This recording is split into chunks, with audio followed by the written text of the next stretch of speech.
Welcome to the Pitch Clock. Here's the pitch, a two-part baseball segment combining a nostalgic baseball trivia game and an interview with an expert. This is the Pitch Clock. All right, back with another playoff edition of the Pitch Clock. Adnan Virk joins me and Chris Cody to play this trivia game with Taylor. We'll have David Samson joining me in studio, but we got to get to some trivia. Taylor, what is our trivia game today? So this past Saturday, the Mets and the Yankees played a postseason game on the same day for the first time in 18 years, October 7th, 2006. In front of you guys, you have the lineups from those two games that day. The Yankees versus the Tigers, and then the Mets versus the Dodgers. 2006, October 7th. So you guys will be guessing the players from those starting lineups. It's 3 strikes and you're out format, and you don't need the exact spot in the lineup. I go out on a limb here. Derek Jeter. One of the safest picks. That's a good one. Okay. I'm gonna go ahead. Jose Reyes. Jose Reyes is the Mets starting short. All right, Adnan. Who you got? We've got Derek Jeter and Jose Reyes off the board. I love Cody's confidence. I'm going to go with a guy I worked with yesterday, Sean Casey of the 06 Tigers. The Wow. mayor was starting at first base for the Tigers. Wow. Chris? Bernie Williams. That's a strike. That's a strike. He didn't start in Early this game? strike. Okay. I'm going to stick with the Tigers, and I'm going to say Maglio Ordonez. He is the right fielder. Yep. Batting fourth that day. Maglio Ordonez. This is so stupid. Adnan, your second guess here. Chris has 1 strike. You and I are strikeless. Yeah, I feel like Jorge Posada. Jorge it was the starting catcher. That's great. Right. Jorge Posada. Had him. I was All like, right. Oh, it's Bernie So and through Jorge. 2 rounds, Chris Cody with a strike. Yeah. 0 strikes for me and The Adnan. only Chris. one who talked has 1 strike. I'm going to go with David Wright at third base. That's a great one. Good guess. That's the other one I was David considering Wright. going with. I'm going to go with the Yankees again. I'm going to go Jason Giambi.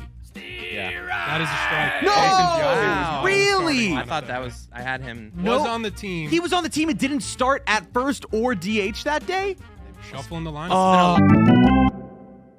Okay, so I mentioned that David Samson would be in studio. The only thing I didn't mention is that now I ended up being at home because those are all the moving parts here at Meadowlark Media. But we continue with the Pitch Clock. Very excited to catch up with David after the final day of 4 baseball games in the postseason. The final day where you had that much action and there was a lot of it. David, I want to start with you with the only team thus far to clinch a trip to the championship series, and that is the New York Mets, who were headed to the NLCS for the first time since 2015. They had a 4-1 win powered by Fransisco Lindor, who, according to OptaStats, became the only player in Major League postseason history to account for all of the runs that his team had via the grand slam in a series clinching win. Some of these stats have been really ridiculous as of late. But Who does that? David, How do right? how do they come up with that? He hits the grand slam. I assume the statisticians are more excited than Lindor was running around the bases because they're thinking, all right, if this game ends this way, let's start looking right now. Maybe they just punch it in or ask AI, but at some point the stats are insane. That one to me is ridiculous. The Alonso one is way better, where it's a go-ahead home run later in the game. Anyway, so yes, it was a great moment for the Mets. Watching Stephen Cohn celebrate with goggles. I hate the goggle look. I embrace the sting. You have to have the sting. It's ridiculous. And even if they're sponsored, just put them on your forehead. But the Mets have this aura around them. And I was really finding myself thinking about the Phillies. Oh, my God, the level of despondency. Jeremy, it was a year ago that John Middleton said, hey, guess what? We're good. And Bryce Harper's underpaid. And then the Diamondbacks beat him twice at home in the LCS.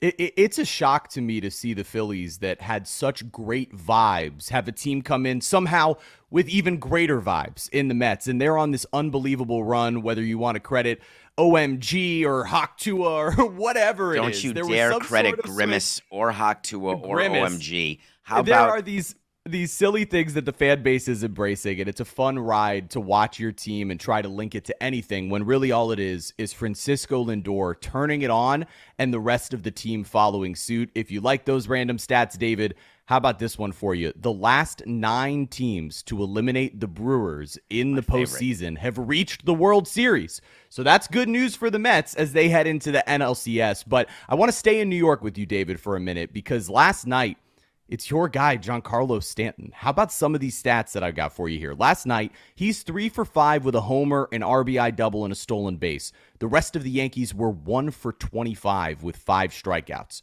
Judge this postseason, 1 for 11 with 5 strikeouts, while Stanton has been dominant. He's the 6th Yankee, or I believe the number is, he is 6th in career postseason home runs in Yankees franchise history now. He's the 3rd Yankee ever with 24 or more RBIs in a 20-game span of the postseason, joining Reggie Jackson and Lou Gehrig. So how special is it, not just for you, but for Yankees fans, to see what Giancarlo Stanton is doing right now? And how does that elevate the Yankees and their World Series hopes while, Soto's playing well, but Judge has yet to get hot? So here's the key for the Yankees. They have to have someone carry them offensively because Jazz and Judge and Soto's hit well, but you just need more. And then you've got Stanton. But really, if you look at what the Yankees are doing, their bullpen has been untouchable. You can't score off the bullpen as opposed to the Phillies bullpen, which is a piece of melted Swiss cheese. All they do is give up runs and runners. So while I'd love to say and call up Giancarlo, look at me, David, and say, hey, you are carrying the Yankees. You are the man. The fact is, he's a man amongst other men who are making the Yankees harder to beat. The only way they will win without Judge being better is if this bullpen continues. And Jeremy, I'm sorry, I got to go back to the Mets quickly. Don't underestimate what their starting pitching's done. Oh, yeah. Unexpectedly, Absolutely. Minaya going 7 scoreless. Quintana setting records going 5 scoreless like the last several postseason starts. If that continues, forget Grimace, forget booing Jazz. You could see a Subway Series here in the next couple weeks. It's unbelievable.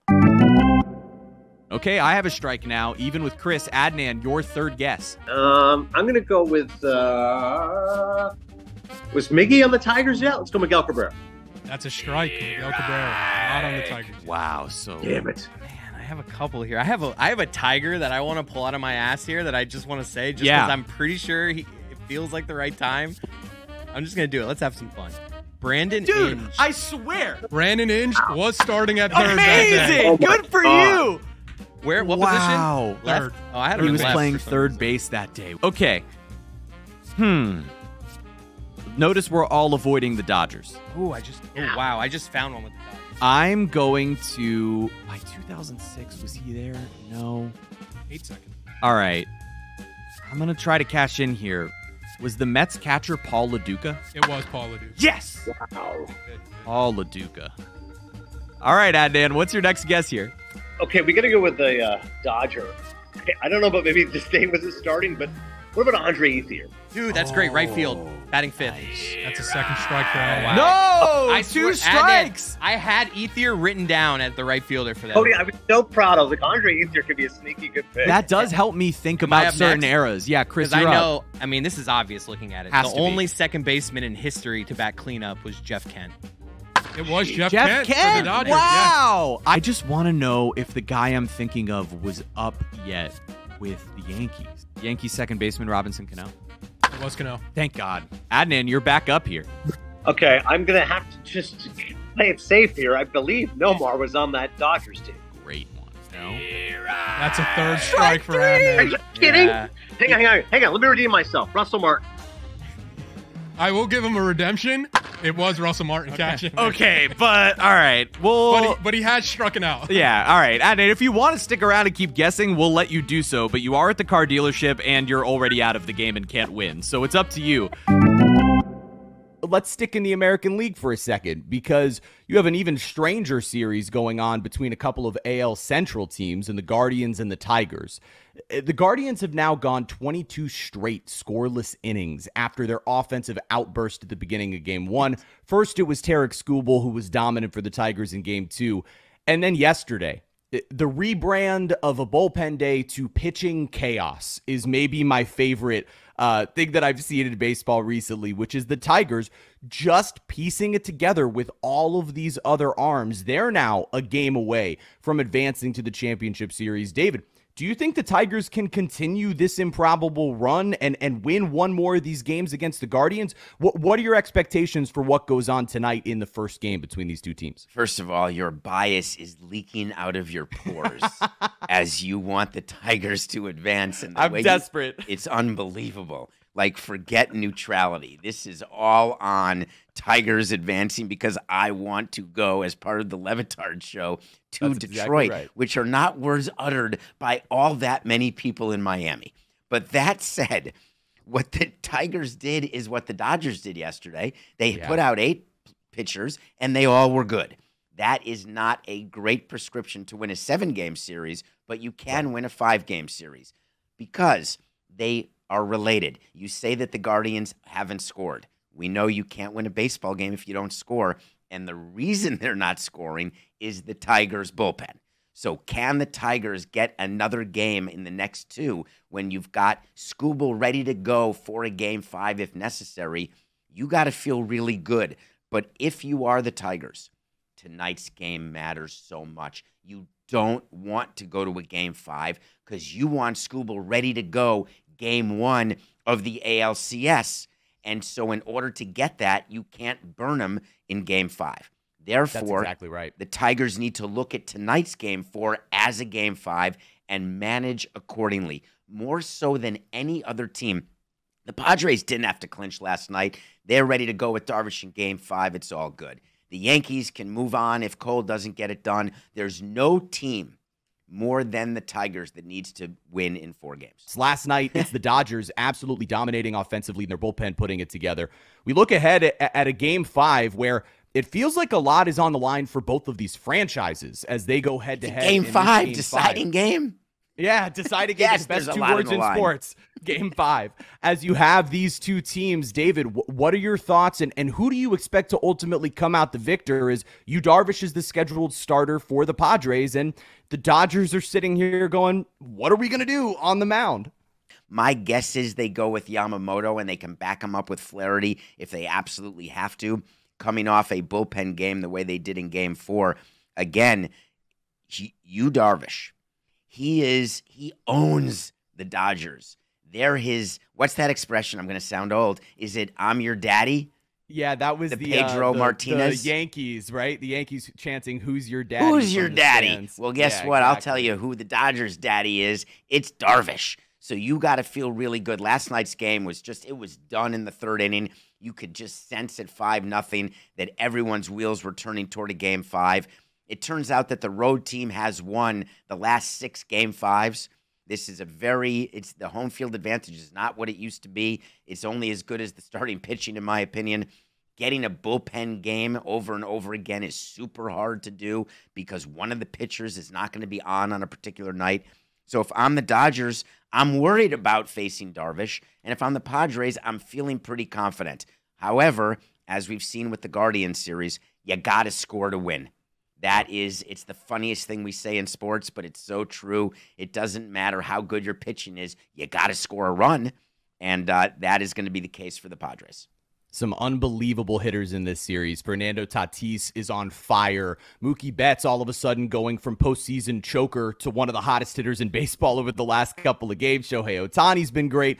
This should be an incredible end of the series. David, thank you for providing your analysis here. I do want to real quick, before we wrap here, shout out ErnieThreads.com. The new pitch clock logo made by Angel Resto, they put it on a couple of hats for us. So, David, I'm going to get one for you. I will also have a budget proposal to get to Detroit as soon as they clinch. I promise that'll be. You got to be ready to do it now. Hours. Get ready now. Ready to go. I'm starting as soon as we finish this recording. David, thank you so much. Let's head back over to see how our game wrapped up with Adnan and Chris. I'm going to go Carlos Beltran batting 3rd for the Mets. Good call, Cody. That is correct. Yeah. Well, and sticking with that era of Andre Ethier, I'm going to go Matt Kemp. Not in the lineup. 2 strikes. Oh, but he was on there? Oh, but he was on the team? I have no idea. Okay, fair enough. 06 feels Might early be early for for Matt Kemp. 06 feels early. Might be early. That's on me. Wow. All right. So, Chris, we each have 2 strikes at this I'm point. just going to stay hot with his Mets lineup. Jeremy Burnitz. All right. Need a name. Omar Vizquel, Tigers? No.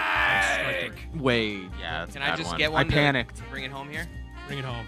Mets, first base, Carlos Delgado. Carlos Delgado.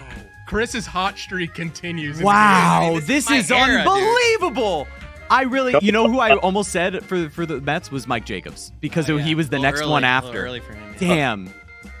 All right, Taylor, can we hear the rest of the names that we were missing here? The Tigers lineup that day was Curtis Granderson, Placido Polanco, Sean Casey, Maglio Ordonez, Carlos Guillen, Pudge Rodriguez, Craig Monroe, Marcus Thames, Brandon Inch, Marcus Thames. Wow. That name brings me Jeremy back. Bonderman made the start. Jeremy Bonderman. That's amazing. What else? The Yankees lineup was Johnny Damon, Derek Jeter, Bobby Abreu, Gary Sheffield got the start at first, Hideki Matsui, Posada, Cano, A-Rod in the 8th spot, And why was he batting 8th? just He slumping. was struggling in And the then playoffs. Melky Cabrera was batting 9th. Jared Melky Wright, Cabrera, amazing. That's great. Jared Wright The got the milk start. man delivers. The players on the Mets you guys missed was Cliff Floyd, Sean Green, Jose Valentine, Jose Valentine, no Floyd, I way. should have got. Steve Traskell. The Mets. Dodgers, Rafael Furcal, Yep. Kenny Lofton just played everywhere. He was their center Todd fielder. Hollingsworth? No. Marlon Anderson in left, J.D. Drew in right, Wilson Betemit at third, Wilson Betemit, Jesus. Who was at first? James Loney. These names And then just made me pitching. so happy. Pitching for the Dodgers that day, Greg Maddux. James Greg Loney. Maddux. This one delivered, man. This was awesome. Great day. Adnan, thank you so much for joining us for this episode of The Pitch Clock. Chris, as always, congratulations on your victory. And one last thought, Jeremy. I mean, if ever there was a guy that DraftKings would love, it's Wilson Betemit. Come on. Thanks, Adnan.